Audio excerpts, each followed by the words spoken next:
আসসালামু আলাইকুম রহমতুল্লাহি বারাকাতু। আমি কয়েক বছর আগে এই ভিডিওটি আপলোড করেছিলাম। ভিডিওতে বলেছি, চেয়ারে যদি নামাজ পড়তেই হয় তাহলে এভাবে নামাজ পড়তে হবে। এটার দ্বারা আমার উদ্দেশ্য ছিল, চেয়ারে নামাজ পড়লে দাঁড়ানোর জায়গার বাহিরে চেয়ার রাখতে হবে। কারণ চেয়ার যদি দাঁড়ানোর জায়গায় রাখা হয় তাহলে কাতার সোজা হবে না।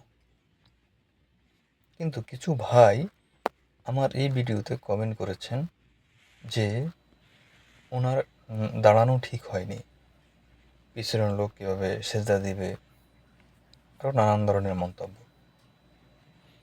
দেখুন, আমি আবারও বলছি, যে ব্যক্তি হেঁটে মসজিদে আসতে পারবে সে দাঁড়িয়েই কাতার দাঁড়াবে, কাতার সোজা করবে দাঁড়িয়েই।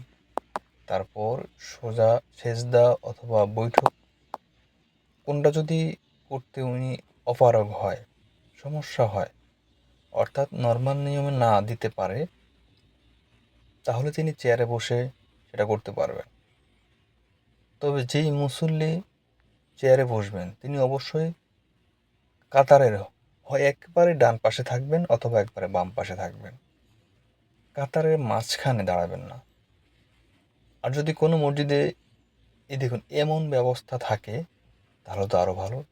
কারণ অনেক মুরব্বী আছেন যাদের চেয়ারের প্রয়োজন হয়, তারা অনেকক্ষণ দাঁড়িয়ে থাকতে পারেন না অথবা সেজদা ঠিকমতো দিতে পারেন না, তাদের জন্য এই সিস্টেম অনেক উত্তম। তো আশা করি এই ধরনের সিস্টেম করা যেতে পারলে খুব ভালো হয়, অথবা চেয়ার এমনভাবে সেট করতে হবে যাতে কাতারের কোনো সমস্যা না হয়। ভালো থাকবেন সবাই। আসসালামু আলাইকুম রহমতুল্লাহি বারাকাতুহু।